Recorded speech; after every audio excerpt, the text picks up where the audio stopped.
UP CIPET का exam जो Atal Bihari Vajpayee Medical University conduct कराती है, उस एग्जाम को अब डिले कर दिया गया है। तो आपके पास थोड़ा और टाइम बच गया है अपनी प्रिपरेशन करने के लिए।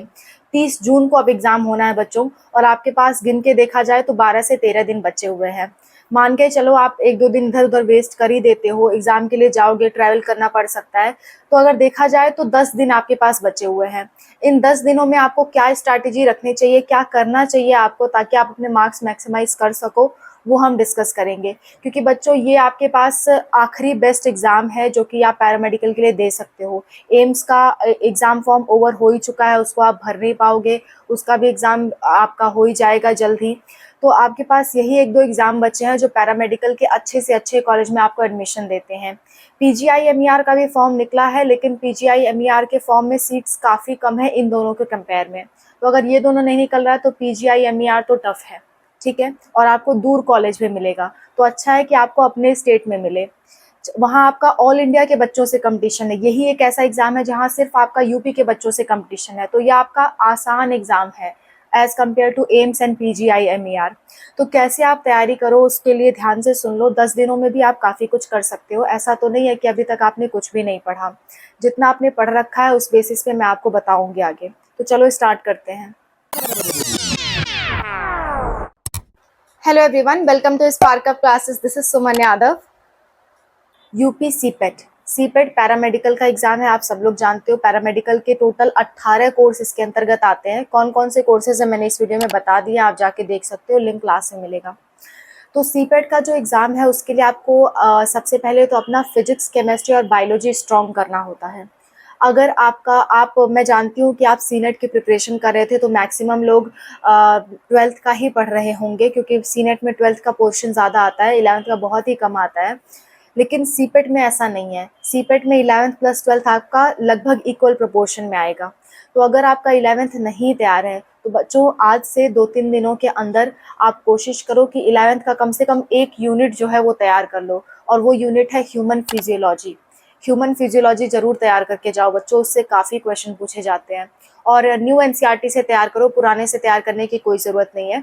न्यू एनसीईआरटी से ह्यूमन फिजियोलॉजी का पूरा पोर्शन तैयार कर डालो। ह्यूमन फिजियोलॉजी से काफ़ी क्वेश्चन पूछे जाते हैं और ये आपके कोर्स में भी काम आएंगे। जब आप कोर्स करने लगोगे ना तो भी ये आपके बहुत काम आएगा। तो ह्यूमन फिजियोलॉजी ज़रूर तैयार कर लेना क्लास 11th की बायोलॉजी से, ठीक है? और क्लास 12th में तो कोशिश करो पूरा ही पढ़ के जाओ, ठीक है? और लास्ट के 10 डेज़ में क्या स्ट्रैटेजी चाहिए वो मैं आपको बताती हूँ। सबसे पहला काम ह्यूमन फिजियोलॉजी तैयार कर लेना, ठीक है? दूसरा काम, आप नीट का जो इस साल का पेपर है, इस साल का जो पेपर आया था नीट का पेपर प्रैक्टिस करो। इस साल का जो सीनेट के एग्ज़ाम का पेपर आया था उसका पेपर ऑनलाइन तो अवेलेबल, ऑफिशियली अवेलेबल तो है नहीं, लेकिन आप फिर भी देखोगे तो कई यूट्यूबर्स ने उसके क्वेश्चंस क्रैक किए हैं। तो आप उन यूट्यूबर्स के वीडियोस देखो। और मैं चैनल सजेस्ट नहीं करूँगी बच्चों, क्योंकि ये एडवर्टाइजमेंट लगता है, तो आई कांट सजेस्ट दैट, ठीक है? आप ही लोग दोबारा वो कहते हो कि एडवर्टाइजमेंट कर रही हैं। So I am not going to advertise any channel, but मैं इतना बता रही हूँ आपको जानकारी के लिए कि सीनेट एग्ज़ाम का जो क्वेश्चन आया है इस साल वो आपके लिए अवेलेबल है, आप देख सकते हो। और जो आपका एम्स बीएससी नर्सिंग का है वो भी अवेलेबल है, आप उसको भी देख सकते हो, ठीक है?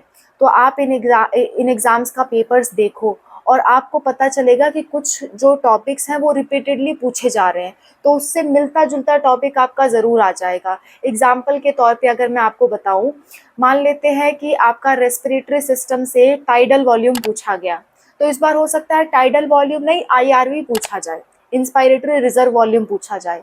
तो वो टॉपिक खंगालो बच्चों, जो टॉपिक आया हुआ है आपके इसी साल के क्वेश्चन में, जो टॉपिक आया हुआ है उससे मिलता जुलता टॉपिक आने के चांसेस होते हैं।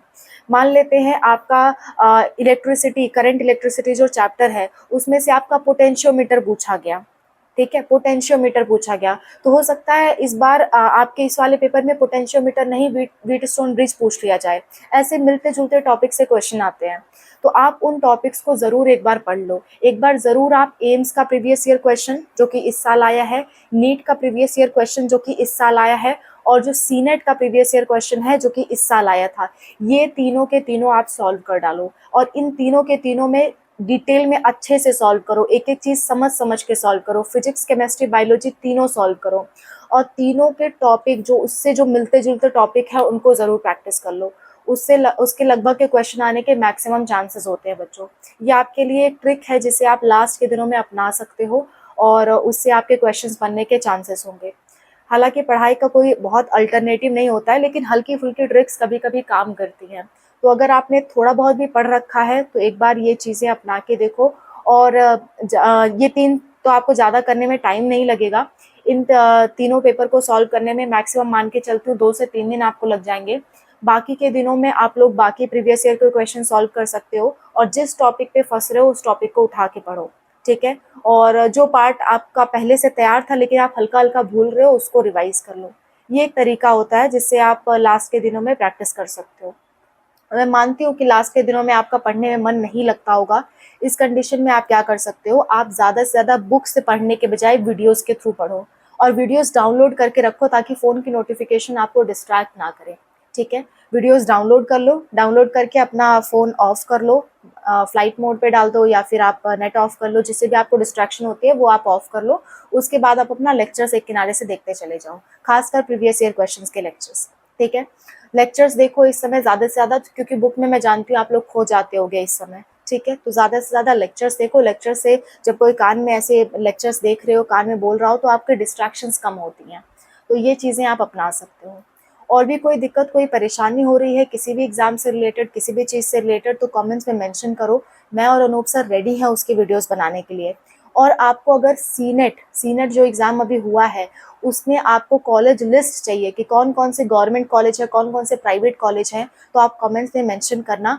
आज ही अनूप सर कोशिश करेंगे कि सीनेट वाली आपको लिस्ट प्रोवाइड कर दे, और जो प्राइवेट कॉलेज की लिस्ट है वो मैं आपको प्रोवाइड कर दूंगी, या फिर अनूप सर प्रोवाइड कर देंगे, हम दोनों में से कोई भी आपको प्रोवाइड कर देगा। सिमिलरली अगर आप सीपेट की भी कॉलेज लिस्ट चाहते हो, कोर्स वाइज कॉलेज लिस्ट हम लोग आपको प्रोवाइड कर देंगे, with fees, with hostel fees, और किसके लिए है, कौन सा बेस्ट है, सब कुछ प्रोवाइड कर देंगे। बस आप कमेंट्स में इतना मेंशन करना कि CIPET government college, senate government college list, ठीक है, या फिर senate private college list, CIPET private college list, जो भी आपको चाहिए एक बार ये नाम के सहित मेंशन करना, ताकि हम लोग को समझ में आए आप लोग किस चीज़ के लिए ज़्यादा इंटरेस्टेड हो, उस हिसाब से हम लोग बनाएं, ठीक है। I hope this is clear. और भी कोई दिक्कत, कोई परेशानी होगी ज़रूर बताना, हम लोग रेडी हैं आपकी हेल्प के लिए।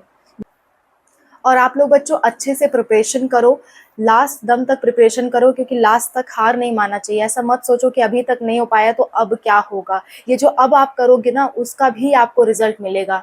लास्ट डे तक आप लोग को कोशिश नहीं छोड़नी चाहिए, ठीक है। कहते हैं ना कोशिश करने वालों की हार नहीं होती।